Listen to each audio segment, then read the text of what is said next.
Bienvenue sur Cycle Auvergne. Bon, ça fait longtemps que je n'ai pas sorti de vidéo, vous allez comprendre pourquoi. J'aurais parfaitement pu vous parler de ma saison en e-sport, et justement ma saison en e-sport me prend vachement de temps, parce que tous les 15 jours, quasiment, je suis en déplacement pour les Coupes de France, pour les courses, pour les cyclos. Je suis encore en déplacement là cette semaine pour un cyclo dans les Alpes. J'ai quand même fait des bons résultats, puisque j'ai gagné mes 2 cyclons dans l'e-sport, dans ma catégorie, avec un top 100 pour la première. Championnat de France et Coupe de France, je suis en tête de la catégorie nationale éligible. J'étais second avant d'être classé de la C5. Mais bon, vous comprendrez que l'actualité en ce moment, on va plutôt parler de ce qui arrive autour des Suisses, donc de Gino Madère. Justement, là, et cette dernière interview qu'il a donnée pour la télé suisse. 2 jours avant son accident fatal, on va parler de 7 coureurs qui ont vu leur destin brisé. Certains sont morts, certains avec qui je cours en handisport.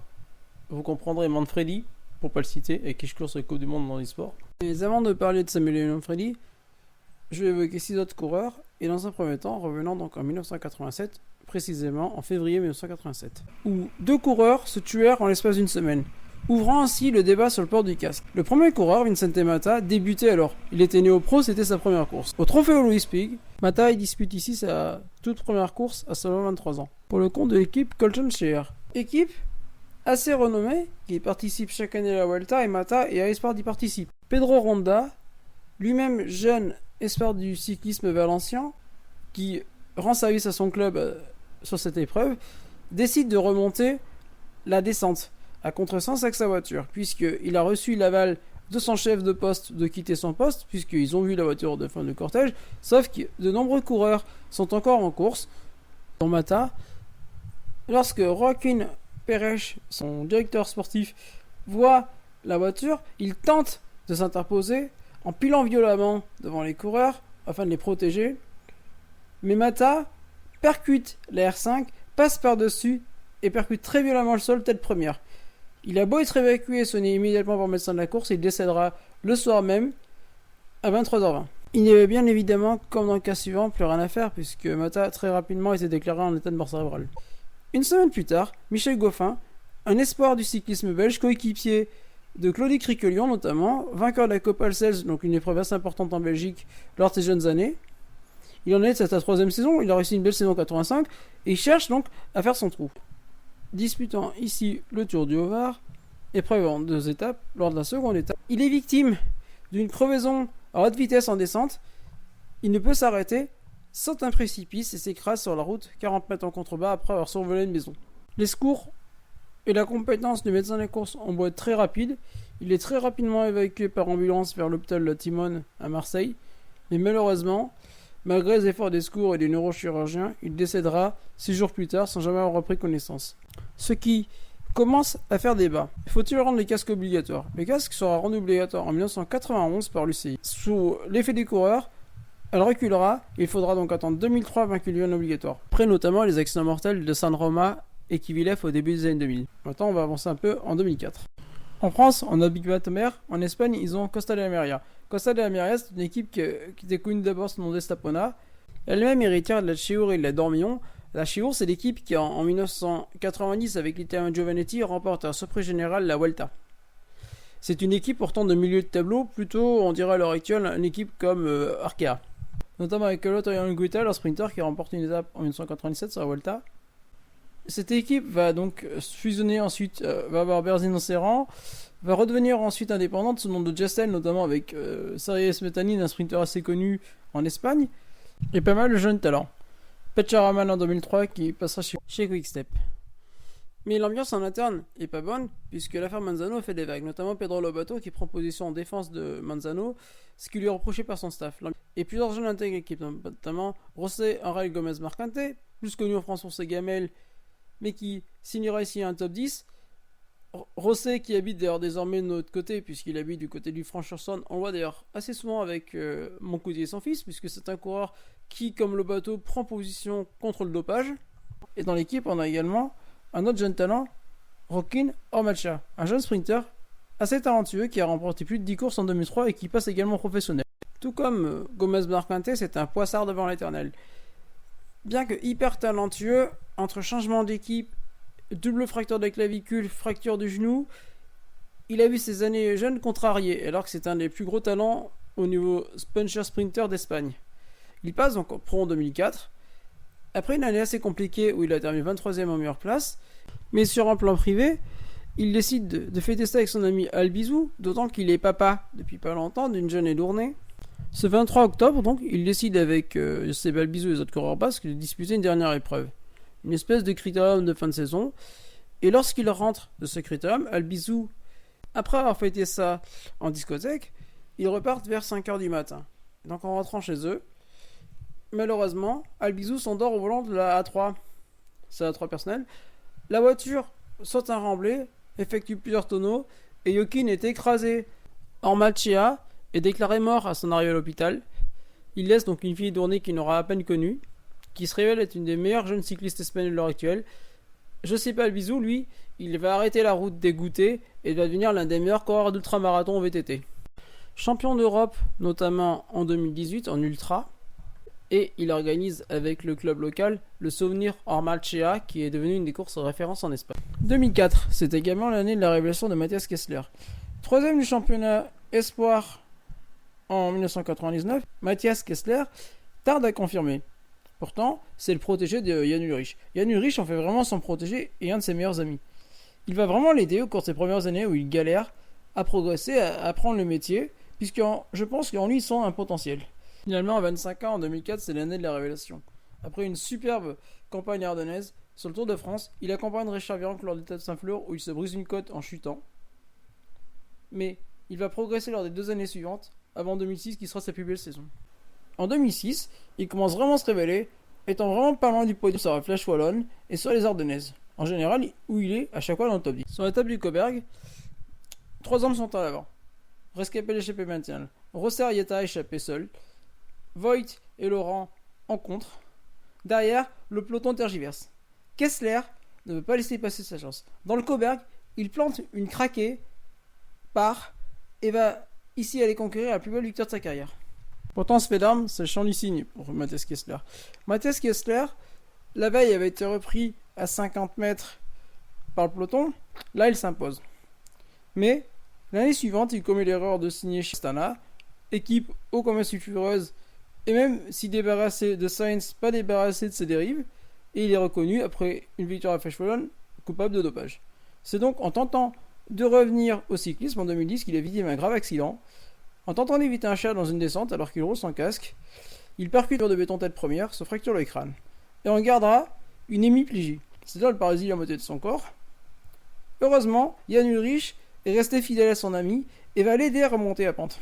Jan Ullrich, pendant des années, il va pousser son ami à remonter la pente puisque lui aussi est dans une mauvaise passe. Tous les deux, ils s'entraînent. Il faut bien dire que c'est un coureur qui fait partie de cette génération avec Zinkevitz, Schumacher, Kohl, Mats Barer, Hondo. Cette génération maudite, à un tel point qu'en 2007, le diffuseur ARD et ZDF décidera de ne plus diffuser le Tour de France en Allemagne. Kessler, lui, justement, il pourra toujours compter sur Jan Ullrich, qui malgré toutes ses emmerdades restera un ami fidèle jusqu'en 2019, puisqu'il participera à de nombreuses cyclosportives sur un tandem, jusqu'à ce qu'Ullrich trouve de nouveaux amis, en réalité des gens très peu fréquentables, ce qui fera que Matthias Kessler finira également par quitter Jan Ullrich. En 2023, lui, il présente une image de vieille star, tocard, avec une mauvaise fréquentation, y compris lâché par son meilleur ami Matthias Kessler, au contraire d'un Maurice Solaire dont on va parler maintenant. L'été 2007, le pire depuis 1998 pour le Tour de France. Contrôle sur contrôle positif se succèdent. Vinokourov en tête est viré, Rasmussen est viré, Moreni est viré, Astarloza se fait virer également. Il y aura à peu près environ une dizaine de coureurs qui seront gaulés sur ce Tour de France. Mais une équipe se révèle également, Barloworld. Barloworld a été invité, c'est une équipe qui a été créée en 2003, notamment sur l'initiative de Michel Gros, agent de coureur, un des premiers agents de coureur de ce peloton, avec des coureurs atypiques, notamment sud-africains. Parmi eux, avec un très atypique, Mauricio Soler, premier 1m90, successeur de Félix Cardenas, Castelblanco, Hernan Bonara, Hernan Munoz, Gerardo et son frère également, Walter Pedreza ces mêmes années. Mauricio Soler se fait connaître dès ses jeunes années, notamment en se passant et en remportant le Tour de Colombie Junior, puis en se passant également sur les épreuves colombiennes et vénézuéliennes. C'est un très bon grimpeur, l'un des meilleurs de sa génération avec Walter Pedreza notamment, également, au José Rorano le vénézuélien. Il est repéré donc en 2005 alors qu'il court chez 05 Orbital, une sorte d'équipe nationale, et donc il va signer chez Aquae Sapone en 2006, où il signe une année riche de promesses, notamment sur les classiques une fin de saison. Soler donc va y effectuer une année assez discrète, mais quand même riche de promesses, ce qui va l'amener signer chez Barloworld en 2007. Soler va pouvoir y découvrir les grands tours. Là où les Colombiens ont finalement assez peu brillé ces dernières saisons, puisqu'il faut remonter à Botero et à Cardenas pour avoir des victoires colombiennes sur Tour de France, c'est-à-dire des années 2000. Mauricio Soler apparaît donc dans cette période morose, puisque Botero lui a été viré par l'affaire Puerto, comme de nombreux cyclistes, justement sud-américains, qui ont été mêlés. Rorano se révèle un fiasco total. Ici donc arrive ce jeune coureur colombien de 24 ans, qui va vite se révéler être à l'image son équipe par Barloworld, un billet de surprise, qui voit la victoire notamment de Hunter, le sprinter sud-africain, première victoire africaine depuis près de 50 ans sur le Tour de France. Soler est souvent à l'attaque, et notamment en montagne, et va se révéler lors de l'étape de Briançon en la remportant après un beau raid solitaire. Deuxième étape, Val-d'Isère-Briançon fait clairement peur aux favoris. On part sur l'Iseran, puis ensuite on va grimper Télégraphe, Galibier pour finir à Briançon. Soler, intelligemment, décide de ne pas attaquer dans la montée de Val d'Isère, mais seulement dans le Télégraphe. Il va attaquer de manière aussi discrète qu'intelligente dès le pied du Télégraphe, rejoindre l'échappée, monter les Galibiers à sa main, avec une vitesse suffisante pour garder une belle avance au sommet, basculer dans la descente, où il va conserver une avance sur le groupe des favoris et malgré la bataille des favoris, pour aller finalement s'imposer à Briançon, sur ce qui sera le chef-d'œuvre de sa carrière finalement. Car dans 36 secondes sur le groupe des favoris, Soler s'y impose. Il sera encore à l'offensive dans les Pyrénées, en 3ème plateau de Bayle, puis 5ème au col de l'Aubisque, remportant maillot à poids. Le grand HSC colombien lui sera 11ème et meilleur coureur de son équipe, mais finalement, à l'image de Barloworld qui perd Ryan Cox quelques jours plus tard, coureur qui d'ailleurs devait initialement disputer le Tour de France. La suite de la carrière de Soler sera une déception. En 2008, il abandonne le Giro après 10 étapes. Sur le Tour de France, il va tomber 3 fois lors de la première étape, menant les coureurs de Brest à Plumelec, avant d'être misérablement traîné par 2 futurs vainqueurs de Tour de France, Chris Froome et Gabriel Thomas, durant 5 étapes, avant d'abandonner pitoyablement lors de la 5ème étape. Tour d'ailleurs, Oduena s'est expulsé de cette équipe pour dopage. 2009 sera du même acabit, puisqu'il abandonne le Giro après s'être montré.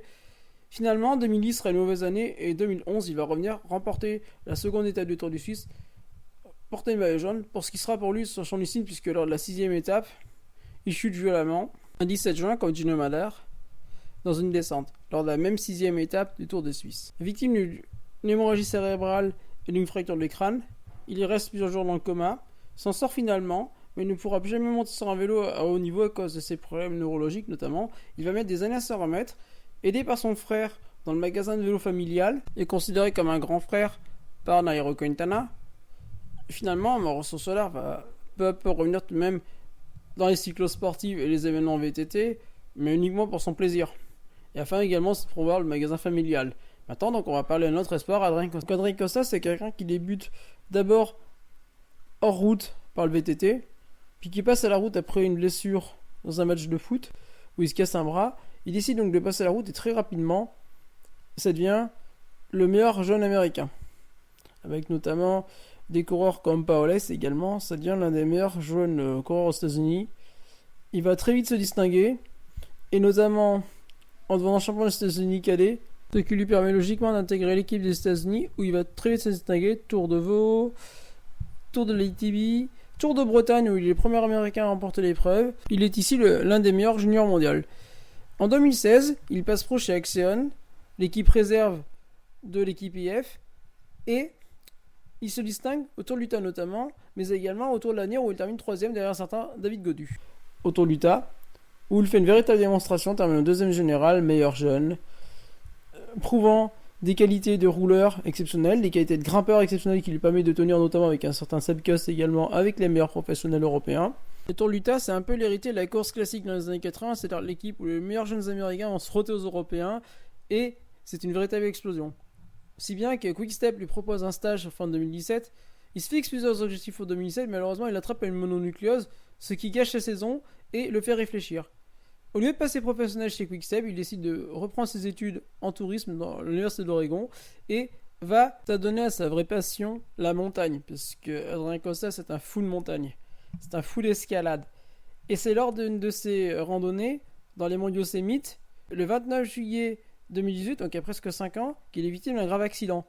Un peu comme ce qui est arrivé à Étienne Fabre, Il part en montagne escalader et il monte sur un rocher. Ce rocher se décroche, lui tombe dessus, lui écrase la jambe, lui causant plusieurs fractures. Il est tout seul. Donc, il commence pendant 127 heures à chercher une solution. Il appelle à l'aide et finalement, il est retrouvé. Mais les secours vont mettre plus de 2 heures à le sortir. Finalement, on tente de sauver sa jambe, mais c'est pas possible, donc il sera amputé d'une jambe. Son équipe se mobilise pour l'aider et finalement, il va reprendre le paracyclisme sur les épreuves longue distance et cyclosportives pour le plaisir et surtout l'escalade. En fait, à l'heure actuelle, il parcourt les États-Unis avec son van et fait les plus beaux spots des États-Unis avec une prothèse pour escalader. Bel exemple de résilience, tout comme le dernier exemple dont on va parler, Samuel Manfredi, avec qui je partage la particularité de courir sur les Coupes du Monde UCI en e-sport. Lui aussi était un coureur très prometteur, Samuel Manfredi. Samuel Manfredi, de la même classe d'âge quasiment qu'Adrien Cossa, puisqu'il est né en 2000, devait passer professionnel de la Française des Jeux dans le cadre de leur équipe de développement, lorsqu'il fut victime en décembre 2018 d'un grave accident.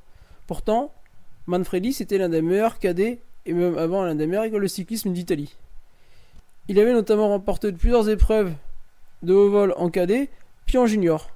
En junior notamment, il est champion sa deuxième année junior d'Europe de poursuite et il est second en poursuite à 4, donc le successeur de Filippo Ganna. Comme Ganna, un coureur qui se débrouille pas trop mal, notamment sur les classiques, puisqu'il remporte bien le Valgame Junior et termine deuxième de Paris-Roubaix. Un Samuel Manfredi, les Italiens pensent vraiment avoir désormais trouvé le successeur à Franco Ballerini, disparu il y a plus de 10 ans désormais, et Andrea Taffi, ces coureurs qui avaient dominé les classiques pavés il y a une vingtaine d'années. Et tout bascule le 10 décembre 2018, lorsque, à peine passé professionnel à la Française des Jeux, il est renversé par un chauffard.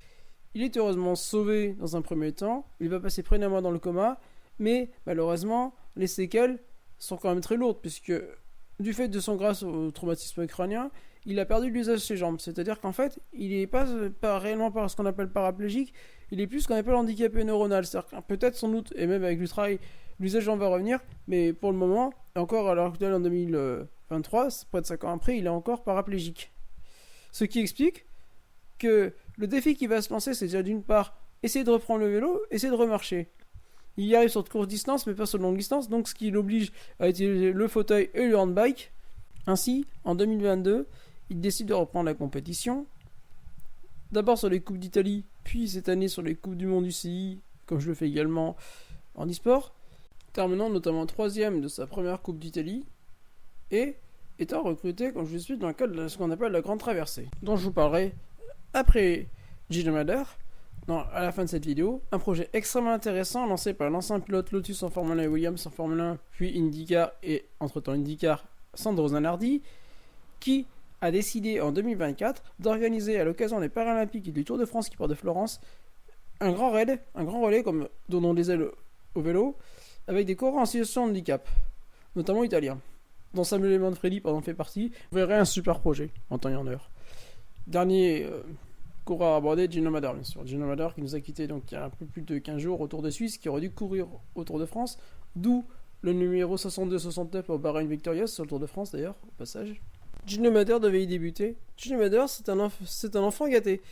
C'est le fils de 2 anciens très bons coureurs suisses, un papa et une maman doués. Et il est doué pour le sport, parce qu'il commence par le foot, mais aussi par le cyclisme. En cyclisme, de ces années cadets, il se fait remarquer. En junior, encore plus, autour notamment du Pays de Vaud et au Rugbyland, au championnat d'Europe et au championnat du monde, où il signe des places. Il est argent notamment sur piste et 4ème et 5ème sur route. Il est détecté donc par IAM. Il va suivre ses programmes pour ensuite intégrer l'équipe NTT et donc devenir professionnel en 2019. Et dès 2020, il termine 20ème de la Vuelta, ce qui est une excellente place pour un néo-pro. Puis 5ème l'année suivante, après avoir marqué également le Giro par une victoire d'étape, avant de devoir monter sur chute. Sur la Vuelta, il se fait suffisamment remarquer en 2021 pour terminer meilleur jeune et 5ème. Ce qui augure vraiment de beaux jours pour lui.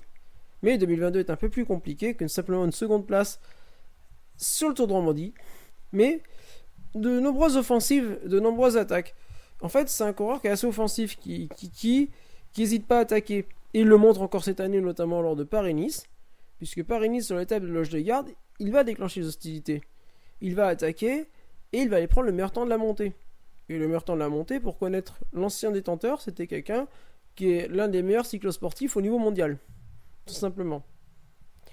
Donc c'est un excellent grimpeur. Et cette année, franchement, avant le Tour de Suisse, ça laissait augurer vraiment une super belle saison, et notamment un beau Tour de France. Pour son tour national, tout débute tranquillement. Il est 69e du premier contre-la-montre, puis 90e de la première étape, une étape qui s'amène au sprint. C'est lors de l'étape reine, donc la 4e et la 5e étape, donc ces 2 étapes reines, qu'on l'attend. Il est 30e à la 4e, et sur cette 5e étape, il est en second rideau pour aider Pello Bilbao dans la vue du classement général, tandis qu'Antonio Tiberi, lui, occupe la place dans l'échappée. Et c'est au sommet du dernier col, donc l'Albou de la Passe, précisément dans la descente, que tout va basculer pour lui. Présent dans un groupe à la 5e place, derrière Juan Ayuso qui est parti pour la victoire, les coureurs se présentent dans un groupe de contre dans l'un des premiers virages dans cette descente de l'Albou de la Passe, après une longue portion rapide.